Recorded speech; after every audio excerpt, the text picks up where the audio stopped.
Sebelum pembahasan lebih lanjut, izinkan kami memperkenalkan diri terlebih dahulu.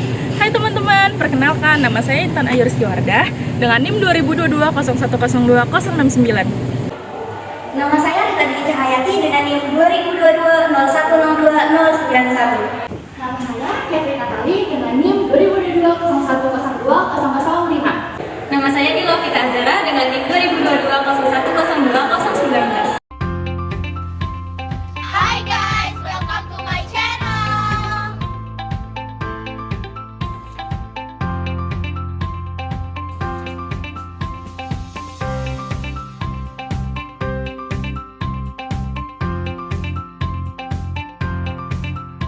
Pada kesempatan kali ini, kami akan mempresentasikan tentang kasus kepailitan PT Tozi Sentosa akibat pandemi COVID-19. Yang pertama ada pendahuluan yang mencakup, baik yang pertama ada latar belakang. Wabah virus corona menjadi hantaman yang luar biasa bagi dunia usaha. Banyak perusahaan yang secara perlahan bangkrut. Hal ini ditunjukkan dengan banyaknya penundaan kewajiban pembayaran utang atau yang bisa disingkat dengan PKPU. Hingga kepailitan menjadi perhatian para pelaku usaha dan pemangku kepentingan. Banyak perusahaan yang terutama bergerak di bidang sektor retail menghadapi kesulitan besar dalam mempertahankan operasional mereka karena kurangnya daya beli masyarakat, terganggunya rantai pasok, serta penutupan sejumlah gerai atau toko untuk sementara waktu. Salah satu perusahaan yang terdampak di sini adalah PT Tozi Sentosa, pengelola sentra departemen store yang mengalami kebangkrutan karena tidak mampu memenuhi kewajiban pembayaran utang setelah pengajuan penundaan kewajiban pembayaran utang atau PKPU. Kasus PT Tozi Sentosa ini menjadi gambaran perlunya regulasi dan kebijakan yang lebih adaptif untuk mengatasi tantangan ekonomi di masa krisis. Pemerintah, pelaku bisnis, dan pemangku kepentingan lainnya harus bersinergi untuk menciptakan lingkungan bisnis yang tangguh, termasuk dengan memastikan adanya dukungan hukum yang lebih fleksibel dan responsif terhadap situasi luar biasa seperti pandemi. Selanjutnya ada rumusan masalah. Yang pertama, faktor-faktor apa saja yang menyebabkan kepailitan PT Tozi Sentosa. Yang kedua, apa saja upaya yang dapat dilakukan untuk mengatasi permasalahan dalam hukum kepailitan Indonesia. Tujuan masalahnya, yang pertama, untuk mengidentifikasi faktor-faktor penyebab kepailitan PT Tozi Sentosa. Yang kedua, mencari solusi untuk permasalahan hukum kepailitan di Indonesia. Yang kedua, ada tinjauan pustaka yang mencakup. Yang pertama, ada definisi kepailitan. Kepailitan diatur dalam Undang-Undang Nomor 37 Tahun 2004 tentang kepailitan dan penundaan kewajiban pembayaran utang atau yang disingkat dengan UUK Tahun 2004. Menurut Pasal 1 Angka 1 UUK Tahun 2004, kepailitan adalah sita umum atas semua kekayaan debitur pailit yang pengurusan dan pemberesannya dilakukan oleh kurator di bawah pengawasan hakim pengawas sebagaimana diatur dalam undang-undang. Tujuan utama dari hukum kepailitan adalah untuk memastikan bahwa kreditur memperoleh pembayaran yang adil dan proporsional sesuai dengan besar tuntutannya. Proses ini bertujuan agar aset debitur yang berada dalam keadaan pailit dapat dibagikan dengan cara yang adil dan seimbang di antara kreditur yang ada dan sesuai dengan prinsip pari passu pro rata parte, atau semua kreditor memiliki hak yang sama atas harta debitor yang pailit atau pari passu, dan pembagiannya dilakukan secara proporsional sesuai besar piutangnya pro rata parte. Prinsip ini memastikan keadaan dalam pembagian aset debitor yang diatur dalam Pasal 1131 dan Pasal 1132 KUH Perdata.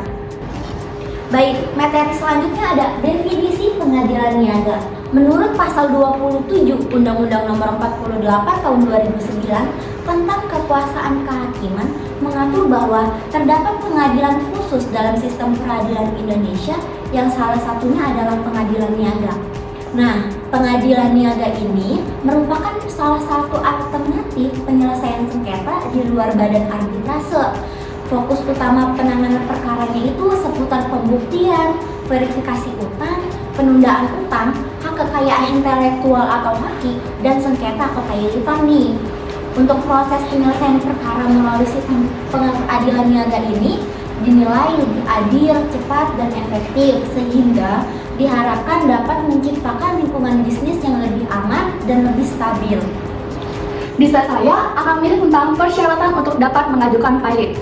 Syarat utama sebagai dasar hukum yang kuat dalam menunjukkan permohonan pernyataan pailit sebagaimana dijelaskan dalam Pasal 2 Ayat 1 Undang-Undang Nomor 37 Tahun 2004 tentang kepailitan dan penundaan kewajiban pembayaran utang yang berbunyi, debitur yang mempunyai 2 atau lebih kreditur dan tidak membayar lunas setidaknya satu utang yang telah jatuh waktu dan dapat ditagih dinyatakan pailit dengan putusan pengadilan.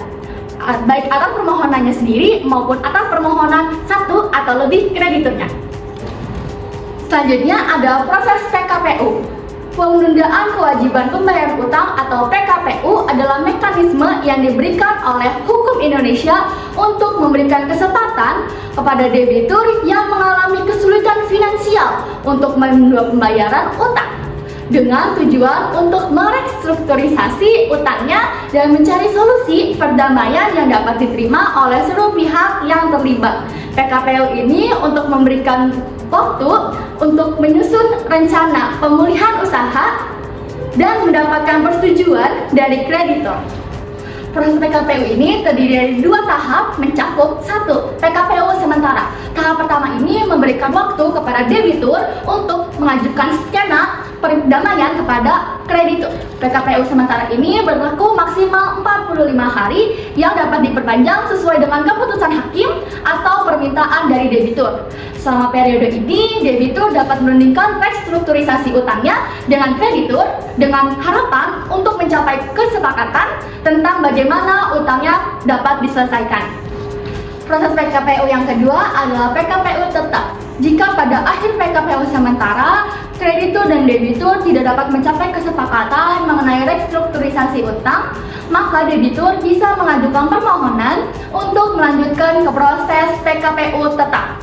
PKPU tetap berlaku maksimal 270 hari yang hanya dapat diperpanjang jika disetujui oleh kreditur melalui voting. Selama masa PKPU tetap, debitur diharapkan dapat masalah utangnya dengan kreditur rencana bisnis yang dapat memastikan kelangsungan usaha. Namun, jika pada akhir masa PKPU tetap tidak tercapai kesepakatan antara debitur dan kreditur, atau jika debitur gagal memenuhi komitmen yang telah disepakati, maka debitur akan dinyatakan pilot secara otomatis. Selanjutnya di sini ada dampak pandemi terhadap perusahaan. Pandemi COVID-19 memberikan dampak besar pada sektor retail, terutama karena pembatasan untuk menekankan penyebaran virus. Daya beli masyarakat turun drastis, sementara rantai pasok terganggu akibat penutupan pabrik, pembatasan perjalanan internasional, dan ketidakpastian pasar global. Banyak toko retail harus tutup sementara dan beberapa menutup operasional secara permanen. Contohnya adalah PT Tozi Sentosa, pengelola Centro Department Store, yang mengalami penurunan permintaan, gangguan rantai pasok, dan dampak kebijakan pembatasan sosial hingga akhirnya dinyatakan pilot oleh Pengadilan Negeri Jakarta Pusat. Situasi ini menggarisbawahi kerentanan sektor retail terhadap krisis global dan perlunya reformasi hukum dan melindungi perusahaan dalam situasi krisis. Selanjutnya yang ketiga ada pembahasan analisis yang mencakup. Selanjutnya di sini ada faktor penyebab kepailitan PT Tozi Sentosa. Kepailitan PT Tozi Sentosa selama pandemi COVID-19 dipengaruhi oleh berbagai faktor yang dapat dikelompokkan menjadi internal dan eksternal. Yang pertama ada gangguan operasional. Gangguan operasional akibat pembatasan sosial. Pembatasan ini memaksa perusahaan untuk menutup beberapa gerai utama mereka di berbagai lokasi strategis seperti Ambarukmo, Plaza, Yogyakarta, dan Bintaro Exchange. Selanjutnya yang kedua ada penurunan daya beli konsumen. Pandemi COVID-19 mempengaruhi daya beli masyarakat secara signifikan. Ketidakpastian ekonomi dan ketakutan akan resiko kesehatan membuat konsumen lebih memilih menunda pengeluaran mereka, termasuk untuk kebutuhan sekunder seperti berbelanja di toko fisik. Yang ketiga ada krisis manajemen utang. Selama pandemi, utang yang tidak dapat dikelola dengan baik dapat memaksa perusahaan ke arah pernyataan pilot jika tidak ada solusi. Hal ini menunjukkan kelemahan dalam manajemen keuangan internal perusahaan yang tidak dapat merespons secara memadai terhadap kondisi ekonomi yang mendesak. Yang keempat ada kurangnya adaptasi digital. Transformasi digital merupakan tantangan yang dihadapi PT Tozi Sentosa meskipun tren belanja daring meningkatkan pesat selama pandemi. Perusahaan tidak siap sepenuhnya untuk melakukan peralihan dari toko fisik ke penjualan daring. Hal ini terlihat dari lambatnya penggunaan platform e-commerce dan teknologi digital untuk meningkatkan penjualan online. Baik, selanjutnya ada upaya mengatasi permasalahan hukum kepailitan di Indonesia. Untuk mengatasi masalah kepailitan PT Tozi Sentosa dan mencegah terulangnya kasus serupa di masa depan, maka beberapa langkah strategis yang perlu dilakukan diantaranya. Yang pertama, melakukan revisi Undang-Undang Kepailitan. Revisi Pasal 2 Ayat 1 dari Undang-Undang Kepailitan Nomor 37 Tahun 2004 diperlukan untuk memberikan perlindungan yang lebih baik bagi debitur yang masih memiliki potensi untuk bangkit. Hal ini penting untuk menghindari pernyataan pilot yang tergesa-gesa yang dapat merusak prospek perusahaan ke depannya. Yang kedua, meningkatkan kompetensi hakim niaga. Penguasaan yang lebih baik atas hukum bisnis dan kemampuan untuk membuat keputusan yang lebih adil sangat penting untuk memastikan perlindungan yang setara bagi semua pihak terkait dalam proses kepilitan. Pelatihan ini juga membuat hakim niaga untuk lebih responsif terhadap situasi krisis yang terjadi seperti yang dihadapi oleh PT Tozi Sentosa. Yang ketiga, pemberian insentif kepada sektor retail. Contohnya seperti pemberian subsidi gaji, penangguhan pajak, atau pinjaman berbunga rendah. Pemerintah dapat memberikan untuk mendukung sektor retail. Hal ini bertujuan untuk mencegah kepilitan massal di sektor retail yang sangat rentan terhadap penurunan daya beli konsumen dan perubahan perilaku belanja konsumen. Yang keempat, digitalisasi bisnis. Digitalisasi bisnis menjadi solusi yang sangat penting bagi perusahaan yang ingin bertahan dalam menghadapi krisis ekonomi seperti yang terjadi selama pandemi COVID-19. Perusahaan perlu berinvestasi dalam teknologi digital seperti platform e-commerce dan alat analisis data untuk meningkatkan efisiensi operasional dan memperluas jangkauan pasar. Yang kelima, ada fasilitas mediasi wajib.